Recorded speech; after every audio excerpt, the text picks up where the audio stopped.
मी आज तुमच्यासाठी बनवणार आहे शेवग्याच्या पानांचं पौष्टिक असं सूप। यासाठी लागणारं साहित्य बघूया।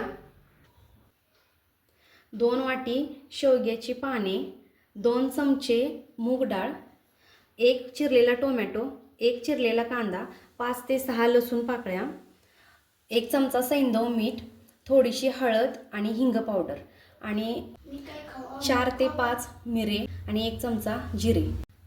सुरुवातीला एका भांड्यामध्ये हे सर्व साहित्य घालून घेऊया। हे शेवग्याच्या पानांना मी 2 ते 3 वेळा स्वच्छ धुवून घेतलेलं आहे, ते या भांड्यामध्ये घालूया।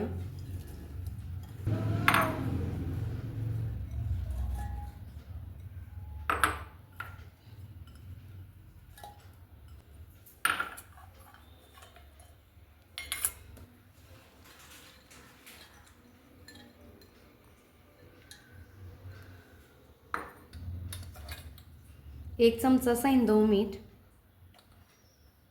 अर्धा चमचा हळद, थोडीशी हिंग पावडर, 1 चमचा जिरे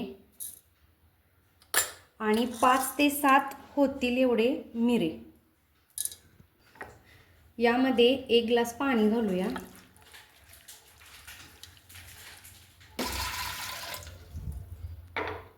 हे सर्व मिश्रण आपण कुकरमध्ये घालूया।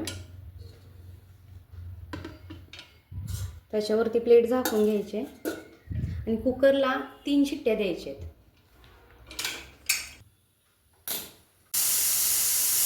आता हे झाकण आपण उघडून घेऊया। यामधलं पाणी आणि भाजी आपण गाळून घ्यायचे।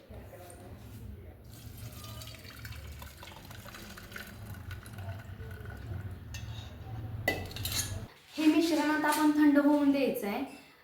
थंड झाल्यानंतर आपण मिक्सरमध्ये वाटून घ्यायचं आहे। गरम असताना आपण जर मिक्सरमध्ये घातलं तर ते बाहेर येण्याची शक्यता असते।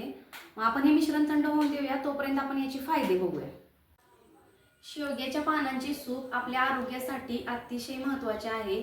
याच्यामुळे रोगप्रतिकार शक्ती सुधारते, हाडे मजबूत होतात, रक्तातील साखर नियंत्रित होते, केसांच्या आणि त्वचेच्या आरोग्यासाठी पानांचं सूप अतिशय महत्त्वाचं आहे। डोळ्यांच्या आरोग्यासाठीही हे सूप अतिशय महत्त्वाचे आहे। आपला थकवा या सूपामुळे कमी होतो आणि ऊर्जा वाढते। लहान मुलांच्या पासून अगदी वृद्धांच्या पर्यंत हे सूप अतिशय महत्त्वाचे आहे। हे मिश्रण थंड झालेलं आहे। हे मिक्सरमध्ये आपण वाटून घेऊया आणि यातून निघालेला स्टॉक आहे तो आपण बाजूला काढलेला आहे। हे पाणी पण नंतर आपल्याला लागणार आहे, ते नंतर आपण कन्सिस्टन्सी मॅच करण्यासाठी वापरणार आहोत। हे मिश्रण आपण मिक्सरमधून 2 ते 3 वेळा फिरवून घ्यायचं आहे। याची फाईन अशी पेस्ट बनवायची आहे। नंतर आपण यामध्ये हा काढलेला स्टॉक यामध्ये ॲड करणार आहोत। हे सर्व मिश्रण आपण एका पातेल्यामध्ये घालून त्याचं सूप बनवून घेऊया। हे राहिलेलं पाणी आपण यामध्ये घालून घ्यायचं आहे।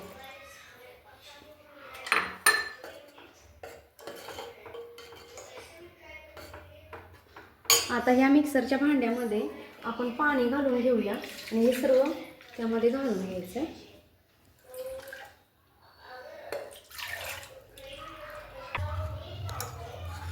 हे पहा, सूपची कन्सिस्टन्सी अशी असायला हवी।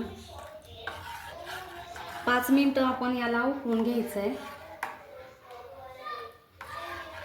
हे सूप अतिशय पौष्टिक होतं। हे 5 मिनिटं उकळायला ठेवूया। आपलं सूप आता रेडी झालेलं आहे। हे आपण एका डिशमध्ये सर्व करून घेऊया।